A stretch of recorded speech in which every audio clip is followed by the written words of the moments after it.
बच्चों, आज आप बहुत ही रोचक जानकारी लेंगे हिंदी विषय के अंतर्गत। हमने अधिकांशतः देखा है और सुना है कि हिंदी वर्णमाला के अंतर्गत 52 अक्षर होते हैं।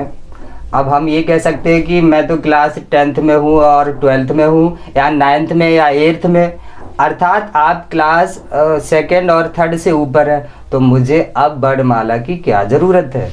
ऐसा नहीं है, हम ये गलती कर रहे हैं। क्योंकि 52 अक्षर है और ये हिंदी का आधार है, बेस है, जहाँ से हिंदी की शुरुआत होती है। जब हमें वही नहीं मालूम है तो फिर आगे ठीक नहीं है जाना।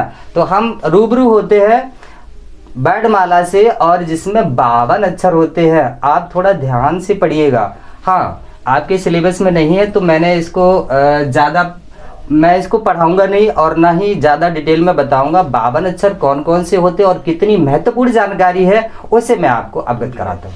माना कि आप क्लास 10th में है या 12th में है, लेकिन जो हिंदी का बेस है वर्णमाला, उसे जानना बहुत ज़रूरी है। आप ये नहीं कह सकते हो कि मैं क्लास 10th में हूँ और 10th के सिलेबस में ये वर्णमाला नहीं है या 12th के सिलेबस में वर्णमाला नहीं है। ऐसा नहीं, जानना बहुत ज़रूरी है, क्योंकि ये आधार है। हिंदी यहीं से शुरू होती है। ठीक है, तो सबसे पहले वर्णमाला की परिभाषा। वर्णमाला क्या है? वर्णों के व्यवस्थित क्रम को वर्णमाला कहते हैं। यानी कि वर्ण आपके व्यवस्थित होने चाहिए, क्रमबद्ध होने के साथ साथ आपके व्यवस्थित होने चाहिए। सबसे पहले स्वर के अंतर्गत 1 2 3 4 5 6 7 8 9 10 11 कितने वर्ड? 11। और 2 वर्ड आपके अयोगवाह। देखिए, ये जो 2 वर्ड आपके अयोगवाह के रूप में, ये बहुत ही महत्वपूर्ण है। यहाँ पर अधिकांशतः कन्फ्यूजन हो जाती है। हम जब भी कंपटीशन की तरफ जाएंगे तो क्या होगा, आपको ये प्रत्येक कंपटीशन में मिल सकते हैं, इनसे बचा नहीं जा सकता है। ये 2 होते हैं, लेकिन इनको लिखा 3 जाता है। इन 2 की जो ध्वनि है वो एक ही मान ली गई है। जैसे यदि हम यहाँ पर बात करते हैं, क्या अनुनासिक और अनुस्वार, इन दोनों की जो ध्वनि है वो एक ही मानी गई है, इसलिए ये एक ही वर्ड कहलाएगा। इसके अंतर्गत आने वाला वर्ड एक कहलाएगा। और दूसरा वो है आपका विसर्ग। ये जो दूसरा वर्ड है वो विसर्ग, ये आपका विसर्ग हो गया। तो यहाँ पर आपके 3 वर्ड हो सकते हैं, लेकिन अगर ये पूछा जाए कि अयोगवाहक कितने होते, तो वो उत्तर होगा 2, क्योंकि इन दोनों की अनुस्वार और अनुनासिक की ध्वनियों को एक ही माना गया है। ये बहुत ही कंफ्यूजन का प्रश्न है, इसे ध्यान से पढ़ना है। अगर फिर भी आपकी समझ में नहीं आता है तो फिर पूछिएगा, मैं और ज़्यादा क्लियर कर दूंगा। ठीक है, आगे बढ़ते हैं।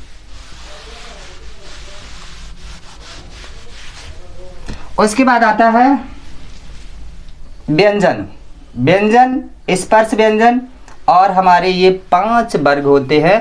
प्रत्येक वर्ग के अंतर्गत 5 वर्ड। प्रथम वर्ग में ध्यान देने योग्य है, जो हमारी ये इंगियां होती है, इंगिया में हमेशा बिंदी आगे लगाते हैं। हम जल्दी में या इसके लिए कि नहीं, हम बड़ी कक्षा में पहुंच गए, हमें आता है, तो ध्यान ही नहीं देते हैं, नीचे लगा देते हैं। वो गलत हो गया। इंगिया में बिंदी हमेशा आगे होती है। इसके बाद इन 5 वर्ग के अंतर्गत कोई विशेष ध्यान देने की बात नहीं है। आगे बढ़ते हैं। अंतस्थ व्यंजन के अंतर्गत 4 वर्ड आते हैं। ऊष्म व्यंजन के अंतर्गत 4 वर्ड आते हैं। संयुक्त व्यंजन के अंतर्गत 4 और द्विगुण व्यंजन। ये जो द्विगुण व्यंजन होते हैं उनके नीचे हम बिंदी लगाते हैं। अब बात फिर शुरू होती है। इस तरह के इसमें आपके 3 वर्ड आते हैं। देखिए, आपका इंगिया हो गया, डा हो गया और आ हो गया, ये 3 वर्ड आते हैं। इसमें आपकी बिंदी नहीं होती है, यहाँ इसमें आगे होती है और इसमें नीचे होती है। अब हम फिर स्पर्श व्यंजन से शुरू करते हैं। देखिए, आप किसी भी क्लास में हो, क्लास सेकंड के बाद 12th तक, लेकिन इसकी जानकारी ज़रूरी है, मैं पहले ही बता चुका हूँ।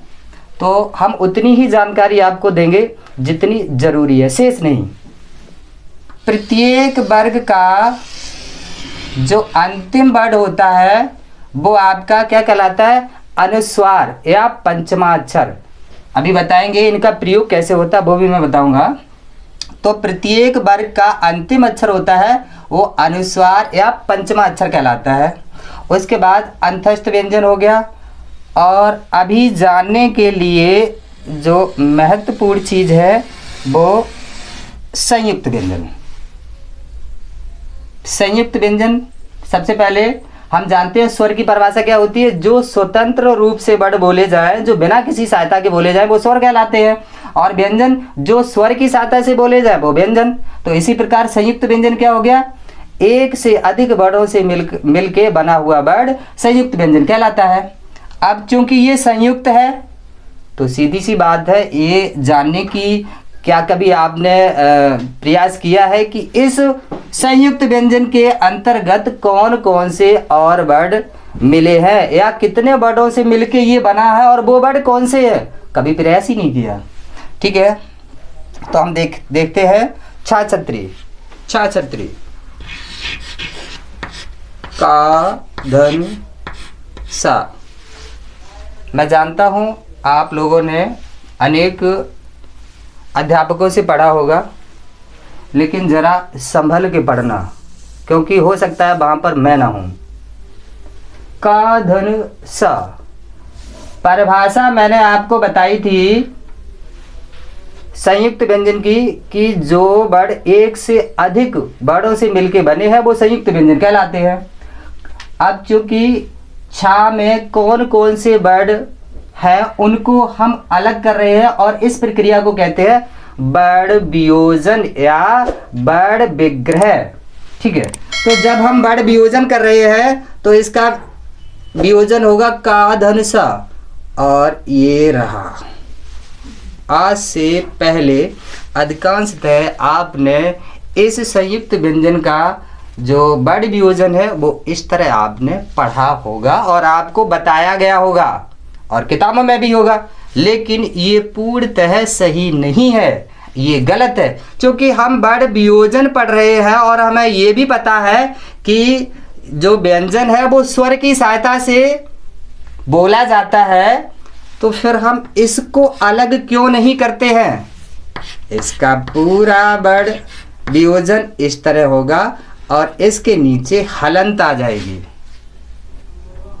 ये एकदम परफेक्ट बिल्कुल सही है।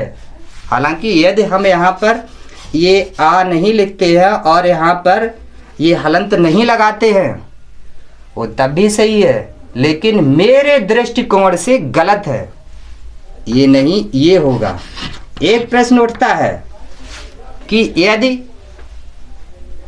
आपके पेपर में, एग्जाम में इस तरह का आ गया कि एक तो ऑप्शन ये है और दूसरा ऑप्शन ये है, तो क्लियर कैसे करें? तो मैं ये कहता हूँ पहले तो ये दोनों ऑप्शन होंगे ही नहीं, और यदि होते हैं तो फिर आप इस पर टिक लगाइए, इस पर नहीं। क्लियर? आगे बढ़ते हैं। त्रा ज्ञा श्रा श्रमिक, इसका होता है इसी तरह ता धन र धन आ, इसका होगा जा धन वा धन आ, और इसका होगा शा धन रा धन आ।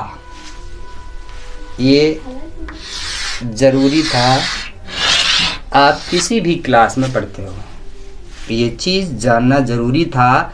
52 वर्डों के साथ साथ इस चीज़ को जानना ज़रूरी था। तो इस तरह आपके 52 अक्षर पूरे होते हैं वर्णमाला।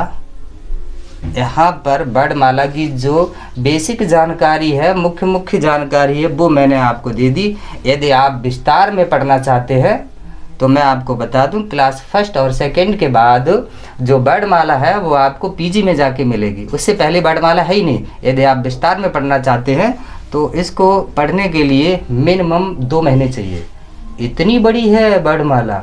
कौन सा वर्ड कहाँ से बोला जाता है, कौन सी धुन होती है, बहुत सारी चीज़ें हैं ये वर्णमाला में। ठीक है, आगे बढ़ बेटा, देखते हैं एक बार हम अयोग भाग।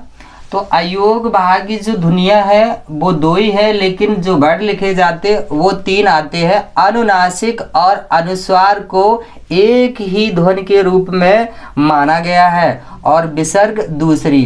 तो हमारे ये 2 इनमें से कोई एक, ठीक है, और एक ये 2। हाँ, प्रश्न इस तरह आता है कंपटीशन में कि अयोग वाह कितने होते हैं, तो विकल्प होगा 2, 3, 4, 5। आपको टिक 2 पर करना है। ये दोनों एक ही है तो यहाँ पर गलती मत करना, जब भी प्रश्न आए तो 2। आपके ये जो लिखे होते हैं अंग और आहा, बाद में ये जो लिखे होते हैं जब हम स्वर लिखते हैं ना, अंग और आहा, ये तो ये 2 ही है। अब ये जो है वो अनुस्वार है, अनुनासिक ये हो गया। और हमारे विद्वानों ने इन दोनों को स्वर की श्रेणी में रखा गया है, ना कि व्यंजन की श्रेणी में। अच्छा, ऐसा क्यों किया गया है?